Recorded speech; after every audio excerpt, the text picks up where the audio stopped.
গল্প জীবনের কথা লিখেছেন গৌরী রায়। আজ স্কুলে মাধ্যমিক পরীক্ষা শুরু। যোধপুর পার্কের বিনাপানি গার্লস স্কুলে সিট পড়েছে ওদের স্কুলে। শুরুতেই বাংলা দুটো পেপার একদিনে। স্কুলের গেটের কাছেই বাস দাঁড়ায়। টানা গার্ড দিয়ে ভীষণ ক্লান্ত লাগছে বন্যার। পরপর দুটো বাস বেরিয়ে গেল, পা রাখার জায়গা নেই। গড়িয়া যাবার বাসগুলোয় বড্ড ভিড় হয়। শেয়ারে অটো যদি পায়, হু হু করে বেরিয়ে যাচ্ছে অটোগুলো। গাড়িটা দাঁড়িয়ে যেতেই চমকে ওঠে বন্যা। তাড়াতাড়ি ম্যাডাম, এইখানে গাড়ি দাঁড়ানোর নিয়ম নেই, দেখলেই কেস দিয়ে দেবে। ছেলেটিকে চেনে বন্যা, ওনার বোন এই স্কুলেরই ছাত্রী। চিন্তা করার সময় নেই, গাড়িতে উঠে বসে। একটু এগোলেই একটা কফি শপ, বেশ আধুনিক। বন্ধুদের সাথে এসেছিল একবার। সব কিছুর আকাশ ছোঁয়া দাম। চলুন একটু কফি খেয়ে নিই, চটজলদি ভেবে নেয় বন্যা। মাসের এখনও 10টা দিন বাকি। ব্যাগে মাত্র 1000 খানেক টাকা পড়ে আছে। বাবার কাশিটা বেড়েছে। আসার সময় দেখে এসেছে মায়ের মালিশের তেল তলানিতে। মুখ রক্ষার্থে যদি কিছু খরচ করতে হয়। দরজা খুলে দাঁড়িয়ে ছাত্রীর দাদা। অগত্যা নেমে আসে বন্যা। বলুন কি খাবেন? শুধু কফি। খুব মিষ্টি হেসে ছেলেটা বলে, আমি অনিন্দ মুখার্জি। আপনি তো বন্যা দত্ত। সেদিন শুধু মাথা নেড়েছিল বন্যা। ইশারায় বয়কে ডাকে অনিন্দ। মেনু কার্ড দেখে কিছু অর্ডার করে। অন্যদিকে তাকিয়েছিল বন্যা। এই ঝলমলে পরিবেশে নিজেকে বড় বেমানান লাগছে। এক গাদা খাবার অর্ডার করেছে অনিন্দ। করেছেন কি এত সব? সারাদিন খাবার জোটেনি বুঝলেন। হলদিয়ায় প্রজেক্টের কাজে গিয়েছিলাম। নিজের প্লেটে সামান্য কিছু তুলে নেয় বন্যা। খাচ্ছে অনিন্দ। হঠাৎই তার মনে হলো কে যেন বলেছিল অত্রির মা নেই। বড় বড় চোখ দুটো তুলে অনিন্দকে দেখছিল সে। কি একটা মায়ায় জড়িয়ে গেল সেই মুহূর্তে, নিজেই বুঝল না। আমরা এক ভাই আর এক বোন, ছোট্ট সুখের সংসার। আমি সবে স্কুলে চাকরিটা পেয়েছি। হঠাৎ একদিন বাবার কারখানা লক আউট হয়ে গেল। মালিক শ্রমিকদের সমস্ত টাকা নিয়ে বিদেশে নতুন ব্যবসা খুলে বসল। আকস্মিক এই আঘাতে বাবা শয্যা নিলেন। ভাই সবে তখন ডাক্তারিতে ভর্তি হয়েছে। গঙ্গার পাড়ে অনিন্দর হাঁটুতে মুখ রেখে এই কথাগুলো বলেছিল বন্যা। অস্তমিত সূর্যের আলো এসে পড়েছিল ওর মুখে। ওদের ফেলে নিজের সুখের কথা ভাবতে পারি না জানো। আমার মাকে ছোটবেলাতে হারিয়েছি। তোমার মায়ের ভালোবাসার ভাগ আমায় দেবে না? বিয়ের পর আমরা ভাগ করে নেব সমস্ত দায়িত্ব। তোমার চাকরির টাকার উপর আমার কোনো অধিকার থাকবে না। সম্পূর্ণ স্বাধীনতা তোমার। কখন চোখে জলের বন্যা নেমেছে টের পায়নি। ছেলের ডাকে সম্বিত ফেরে, কি হয়েছে? দিম্মা বকেছে বুঝি? ছেলেকে বুকে জড়িয়ে ধরে বন্যা। কেউ বকেনি শোনা, চোখে বালি পড়েছে তাই। কি বুঝলো কে জানে। গালে একটা হামি খেয়ে দৌড়ে বেরিয়ে গেল ঋষি। বিশ্বকর্মা পুজো। আকাশে কত ঘুড়ি, লাল নীল সবুজ। চারে পড়েছে ছেলে। বাবার চেহারা পেয়েছে ঋষি, ধবধবে ফর্সা, এক মাথা কোঁকড়া চুল, ছটফটে স্বভাব। সব অনিন্দর মতো। ওর দিকে তাকে মনটা উদাস হয়ে যায় বন্যার। চেষ্টা করেও বাবাকে ধরে রাখতে পারিনি বন্যা। ঋষি তখন সবে 3 মাসের। তারপরের থেকে মা কেমন খিটখিটে সূচিবায়গ্রস্ত হয়ে উঠেছে। 1000বার পা ধুচ্ছে, হাত ধুচ্ছে, অথচ এই মাই কত টিপটপ থাকতে ভালোবাসত। বাথরুমে জল পড়ার আওয়াজ হচ্ছে। এই অবেলায় মা আবার স্নানে। শীত করছে বন্যার। চাদর ভালো করে গায়ে জড়িয়ে নেয়। জ্বরটা আবার আসছে। 3 দিন ধরেই এই অবস্থা। ভাই ওষুধ দিয়েছে। জ্বর ছাড়তে আবার আসছে। কাল বাসু রক্ত নিতে আসবে। সামনে ডাক্তার সান্নালে ল্যাবরেটরিতে কাজ করে। কপালে হাত পড়তে চোখ মেলে তাকায় বন্যা। ওর চোখ করমচার মতো লাল। কোমরে পায়ে অসহ্য যন্ত্রণা। খুব কষ্ট হচ্ছে? ব্যথাটা জ্বালাচ্ছে। ওষুধের বাক্সটা টেনে নেয় অরণ্য। একটু গরম জলে 2টো ট্যাবলেট একসঙ্গে খাইয়ে দেয়। মালিনী এসে দাঁড়িয়েছে কাছে। মাকে দেখে কিছু বলতে গিয়েও চুপ করে যায় অরণ্য। বলে কোনো লাভ নেই। মিনতি দি? হ্যাঁ দাদা, আসছি। রাতে হালকা স্যুপ দিও দিদিকে। মাথা নাড়ে মিনতি। ঝলমলে আলো, ফুলের মালা, রজনীগন্ধা। ঘুমের মধ্যে তলিয়ে যেতে থাকে বন্যা। এই স্বপ্নটা কেন দেখে বোঝে না বন্যা। ওর গোপন মনের ইচ্ছেগুলো কি? প্রস্তাবটা অনিন্দর কাছ থেকেই এসেছিল। চলো 2 দিন ঘুরে আসি। দীঘায় প্রজেক্ট শেষের মুখে। সরকারের পয়সায় 5 স্টার হোটেলে গাড়ি। এই সুযোগ বারবার আসবে না। একটু ইতস্তত করেছিল বন্যা। বলেছিল আর 2 মাস পরেই বিয়ে, আর একটু ধৈর্য না হয় ধরলে একেবারেই। অনিন্দর মুখটা কেমন কালো হয়ে গিয়েছিল সেদিন। আচ্ছা বাবা চলো, না বলে পারেনি বন্যা। মা একটু গাঁইগুই করেছিল, মেয়েদের চলতে ফিরতে বিপদ। অনিন্দকে বিশ্বাস করেছিল বন্যা। ভোরের দিকে জ্বর একদম ছেড়ে গেল, বেশ ঝরঝরে লাগছে নিজেকে। বাসু এই ফাঁকে রক্ত নিয়ে গেল। পরপর 3 দিন কামাই হয়ে গেছে। স্কুলে যাবার জন্য তৈরি হলো বন্যা। চুলে জট পড়ে গেছে, মোটা চিরুনি দিয়ে চুলের জট ছাড়াচ্ছে। মা এসে দাঁড়াতে মুখ তুলে তাকায়। কিছু বলবে? আজ তোর বাবার মৃত্যুদিন, একটা মালার মিষ্টি নিয়ে আসিস স্কুল ফেরতা। মনে মনে জিভ কাটে বন্যা, কি করে ভুলে গেল এই দিনটা। চিন্তা করো না মা, সব চলে আসবে। মাকে আজ অনেক স্বাভাবিক লাগছে। খাবার টেবিলে বসে মিনতি ভাত সেদ্ধ আলুর ডিম এনে দিয়েছে। মাখনের পাত্রটা টেনে নেয় বন্যা। যাবার সময় ভাইয়ের ঘরে উঁকি মারে। ওর জ্বর বলে ঋষি মামার সাথে শুচ্ছে কদিন। বাইরে বের হয়েই বন্যা বুঝলো শরীর মোটেই ফিট নেই। স্ট্যান্ড থেকেই অটো নিয়ে নেয়। তখনই অরুণাভর দিকে চোখ পড়ল। ওর স্কুলেই পড়ায়, ওর থেকে বেশ কয়েক বছরের ছোটই হবে। কালো, বেশ কালো গায়ের রং, কিন্তু চেহারার এমন একটা ব্যক্তিত্ব আছে ভালো না লেগে পারা যায় না। এই এদিকে চলে এসো তাড়াতাড়ি। দৌড়ে অটোতে উঠে বসে অরুণাভ। কোথায় ডুব মেরেছিলে? মুচকি হাসে বন্যা। বিছানায়। চোখের তলায় কালি। আরও 2 দিন রেস্ট নেওয়া উচিত ছিল। চলতি মরশুমে জ্বরটা সুবিধার নয়, ভোগাবে। সত্যি ভোগালো। দিন 7 হসপিটালে থাকতে হলো। ঋষির জন্য চিন্তা করে না বন্যা। বাড়ির অন্য সকলের সাথে ভালোই থাকে ছেলে। রোজ নিয়ম করে অরুণাভ দেখতে আসে তাকে। রোজ কিছু না কিছু নিয়ে আসে। রাগ করে বকাবকি করেও সেটা বন্ধ করা গেল না। আরও অবাক হলো নিজে অরুণাভর জন্য অপেক্ষা করছে দেখে। কতগুলো ম্যাগাজিন রেখে গেছে নার্স, শুয়ে তাই দেখছিল। ঋষিকে মিস করছে খুব। মা আসতে চেয়েছিল, নিষেধ করেছে ভাই। কপালে হাত রাখে অরুণাভ। নার্স মেয়েটি বলে আজ আর জ্বর নেই, সব ব্লাড রিপোর্ট এসে গেছে নর্মাল। অরুণাভ এলে নার্স মেয়েটি কেমন রহস্যময় হাসি হেসে সরে যায়। এমনিতে ভিজিটিং আওয়ার্সে আয়ারাও বাইরে নিজেদের মধ্যে গল্প করে সময় কাটায়। আয়া মেয়েটি বেশ মিষ্টি, চুল আঁচড়ে বেনি করে একটা ছোট্ট টিপ পরিয়ে দিয়েছে। কেবিনের বাথরুমের আয়নায় নিজেকে দেখে বেশ ভালো লেগেছিল বন্যার। রীতিমতো সুন্দরী সে। অদ্ভুত একটা প্রশ্ন জাগে, চেহারার মতো ভাগ্যটা সুন্দর নয় কেন? দীঘায় 2 দিন ঘোরের মধ্যে কেটে গেছিল। অনিন্দর লোমশ বুকে মিশে যেতে যেতে ভবিষ্যতের স্বপ্ন এঁকেছিল বন্যা।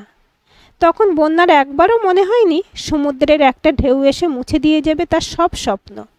দীঘা থেকে ফিরে 15 দিনের মাথায় স্কুলের মধ্যেই মাথা ঘুরে যায়। ফেরার পথে ডাক্তার কাকু চেম্বার ঘুরে এসেছিল বন্যা। পারিবারিক বন্ধু, অনিন্দকে ভালোই চেনেন কাকু। বিয়েটা আর ফেলে রাখিস না বন্যা। মনে হচ্ছে কথাটা আর শেষ করেননি কাকু। বিকেলেই অনিন্দর সাথে দেখা করেছিল। সব শুনে প্রচণ্ড বিরক্তি প্রকাশ করেছিল অনিন্দ। তোমার উচিত ছিল প্রোটেকশন নিয়ে দীঘায় যাওয়া। এখন কোনো মতেই ওসব ঝামেলা নেওয়া যাবে না। আমার কেরিয়ারের 12টা বেজে যাবে। আমার চেনা ডাক্তার বন্ধু আছে, 1 ঘন্টার ব্যাপার। লজ্জায় ঘেন্নায় চোয়াল শক্ত হয়ে গেছিল বন্যার। সপাটে একটা চর মেরে হতভম্ব অনিন্দকে রেখে ছুটে বেরিয়ে এসেছিল কফি শপ থেকে। ঘরে এসে ভাইকে সব জানিয়েছিল। অনিন্দর সাথে যোগাযোগ সম্পূর্ণ বন্ধ করে দিয়েছিল তখনই। ফোনে না পেয়ে পরদিন বাড়িতে এসেছিল অনিন্দ। ক্ষমা চেয়েছিল বারবার। ক্ষমা করেনি বন্যা। মা বলেছিল মেয়েদের এত তেজ ভালো নয়, এটা বিদেশ নয়, সিঙ্গেল মাদার সমাজ মেনে নেবে না। ভাই বলেছিল কঠিন পরিস্থিতির সঙ্গে লড়তে হবে, ভেবে দেখ পারবি কি না। আমি থাকবো তোর পাশে। বন্যার মনে হয়েছিল বাবা খুশি হয়েছে এই সিদ্ধান্তে। অনিন্দর ভেঙে পড়ার আরও একটা কারণ ছিল। অনিন্দর ফ্ল্যাট কেনার জন্য 20 লাখ টাকা বন্যা দেবে বলেছিল। সেই মতো অ্যাপ্লিকেশন করেছিল ব্যাংকে। সেই মুহূর্তে সব প্ল্যান নষ্ট হয়ে গেল ওর। প্রথমে ভালো কথায় ক্ষমা চেয়ে ব্যাপারটা মিটিয়ে ফেলতে চেয়েছিল। যখন বুঝলো সোজা আঙুলে ঘি উঠবে না, শুরু হলো ভয় দেখানো। দীঘার রাতগুলো ভিডিও করে রাখা আছে, সেগুলো নেটে ছড়িয়ে দেবে এবার।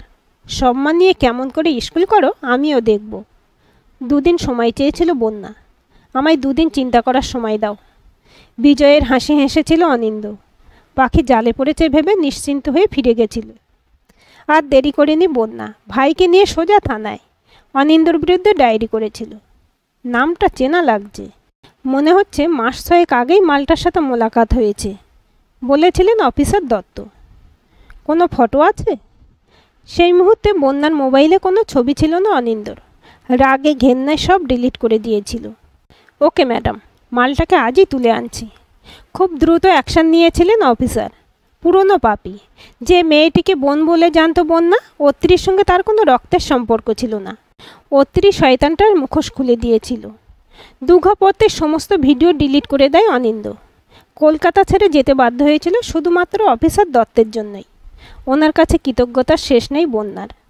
সন্ধে নাগাদ ভাই আসে। ওর জন্য ভাইটার পড়াশোনার ক্ষতি হচ্ছে। এইবার ফাইনাল। তারপরেই ওর নামের সাথে ডাক্তার শব্দটা জুড়ে যাবে। ভাবতেই বুকের মধ্যে লাবুডুবু। অনেক দিন পরে মাকে পেয়ে জড়িয়ে ঘুমোচ্ছে ঋষি। ঘুম নেই বন্যার চোখে। বড় বড় ভারী ট্রাকগুলো রাতের নিস্তব্ধতা ভেঙে ছুটে চলেছে। বুকের মধ্যে একটা কাঁপুনি টের পাচ্ছে বন্যা। রাস্তায় আজ অনিন্দকে দেখল কেমন এলোমেলোভাবে রাস্তা পার হচ্ছে। কলকাতায় কবে এলো? ঋষির কোনো ক্ষতি করবে না তো? আস্তে আস্তে ঘুমের মধ্যে তলিয়ে যেতে থাকে। অদ্ভুত একটা স্বপ্ন দেখল বন্যা। অরুণাভ আর ওর হাত ধরে হাঁটছে ঋষি। এত এত বেলুন উড়িয়ে দিচ্ছে ওরা। লাল, নীল, হলুদ, সবুজ, আকাশের রঙের মেলা। খুব হাসছে ঋষি। হঠাৎ বেলুনওয়ালার মুখটা কেমন অনিন্দর মতো দেখতে হয়ে গেল। ভয়ে ঘুম ভেঙে গেল। দেখে গলা শুকিয়ে কাঠ। পুজো এসে গেছে। কিছুই কেনাকাটা করা হয়নি। দুপুরে নীলা এসে হাজির। ভাইয়ের সহপাঠী বান্ধবী এসেই হইচই বাঁধিয়ে দিল। মাকেও টেনে বের করলো বাড়ি থেকে। মনে মনে ভাবে বন্যা, এলে মাছে মানতেই হবে। নীলা অনর্গল কথা বলে চলেছে। ভাইটা এত ঠান্ডা, 10টা কথার একটা জবাব দেবে। ঠোঁটের কোন একটা দুষ্টু হাসি ঝুলিয়ে রাখে সব সময়। ওই শাড়িটা দেখো দিদিভাই, তোমাকে দারুণ মানাবে। মেরুন রঙের শাড়িটায় চোখ আটকে গেল বন্যার। সত্যি খুব সুন্দর। দূর, আমি এত ডিপ রঙের শাড়ি পরি না। নিজের জন্য হালকা রং পছন্দ করলো বন্যা। ভিড়ের মধ্যে একটা কালো ঝলক দেখলো যেন। এদিক ওদিক অকারণে খুঁজল। এদিকে মায়ের অবস্থা কাহিল। এত ভিড় সহ্য হয় না। আমাকে বাড়ি নিয়ে চল খুকু। দুটো মস্ত শপিং ব্যাগ সমেত ট্যাক্সিতে উঠল বন্যা। ভাই আর নীলাকে ছেড়ে দিল। মা বাইরের রান্না খায় না। ভাই বলে দিল রাতের খাবার নিয়ে 1 ঘন্টার মধ্যেই ফিরছি। মিনতের দিকে ফোন করে বলে দিল ভাই, আজ আর রান্না করো না। ট্যাক্সিতে ঋষি ঘুমিয়ে কাদা। ওকে শুয়ে দিয়ে শপিং ব্যাগ খুলে বন্যা অরুণাভর জন্য দুটো টি শার্ট এনেছে। সে দুটো আগে আলমারিতে ঢুকিয়ে রাখে। মিনতের দিকে ডাকে। অল্প বয়সে মেয়ে নিয়ে বিধবা হয়েছিল। মেয়ের বিয়ে দিয়েছে। জামাই ভালোই হয়েছে।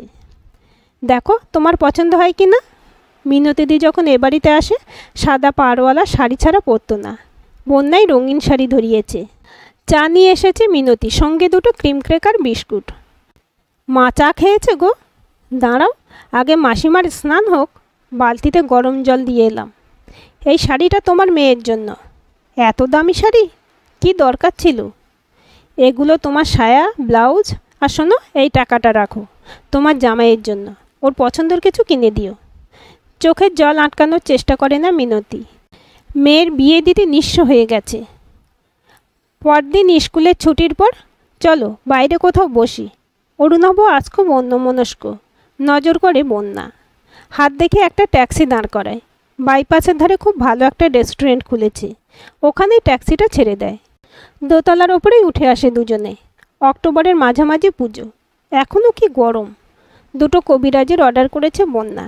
অরুণাভ একদম চুপ। কি হয়েছে বলবে? কাল থেকে আমাদের আর দেখা হচ্ছে না। মানে? গুজরাটে পোস্টিং হয়েছে। কনগ্রাচুলেশন, দারুণ খবর। স্কুলের চাকরির সাথে IAS পরীক্ষা দিয়েছিল অরুণাভ। প্রথম লিস্টেই নাম ছিল ওর। এত আনন্দের খবর, তবু কেন বিষাদে মন ভরে উঠছে। নিজেকে সামলাতে টি শার্ট দুটো বের করে বন্যা। জয়েনিং করবে এই টি শার্টটা পরে, দুটোর মধ্যে একটা রং পছন্দ করে। অদ্ভুত চোখে তাকিয়ে আছে অরুণাভ। দু হাতের মুঠিতে ধরে রাখে বন্যার হাত। হাত ছাড়ানোর কোনো চেষ্টাই করে না বন্যা। কবে যাচ্ছ? পরশু বিকেলে। স্টেশনে সি অফ করতে যাচ্ছি। বন্যার হাতের পাতা দুটো চোখে চেপে ধরে অরুণাভ। ওর চোখের জলে ভিজে যাচ্ছে বন্যার হাত। অরুণাভ চুলগুলো ঘেঁটে দেয় বন্যা। এবার যে উঠতে হবে, চিন্তা করবে বাড়ির লোকজন। ব্যাগ নিয়ে উঠে দাঁড়ায় বন্যা। হঠাৎ যেন কথাটা থেমে যায়। বন্যার মনে হলো পা দুটো যেন ভীষণ ভারী। অনেক কষ্টে পা টেনে নিচে নামে। ওকে ট্যাক্সিতে উঠিয়ে দিয়ে ট্যাক্সি ছাড়ার মুহূর্তে একটা প্যাকেট ধরিয়ে দেয় অরুণাভ। ওর গন্তব্যস্থল উল্টো দিকে। ঘর অন্ধকার করে শুয়ে আছে বন্যা। পাশের ঘরে মায়ের সাথে কার্টুন দেখছে ঋষি। কী রে, এই অসময়ে শুয়ে আছিস? ভাইয়ের কথায় মুখে চাপা দেওয়া বালিশটা ফেলে উঠে বসে বন্যা। ভাই, বল দিদি, অরুণাভকে তোর কেমন লাগে? 100% জেন্টেলম্যান। তুই ফ্রেশ হয়ে আয়, কথা আছে। অনেক ভেবেছে বন্যা, নিজেকে এইভাবে শেষ হতে দেবে না। একটা সিদ্ধান্ত তাকে নিতেই হবে। অরুণাভর দেওয়া প্যাকেটটা খোলা হয়নি। খুলতেই কেঁপে ওঠে। সেই মেরুন রঙের শাড়িটা, যেটা পছন্দ করেও কেনেনি বন্যা। কাপড়টা খুলতেই দুটো কাগজ ঝরে পড়ে। গুজরাট যাবার রিজার্ভেশন টিকিট ওর আর ঋষির। আর বড় বড় করে লেখা, জিন্দেগি और कुछ भी नहीं, तेरी मेरी कहानी है। আজকের এই গল্পটি আপনাদের কেমন লাগলো কমেন্ট করে জানাবেন। ভালো লাগলে অবশ্যই একটা লাইক দেবেন আর চ্যানেলটি সাবস্ক্রাইব করে সাথে থাকবেন।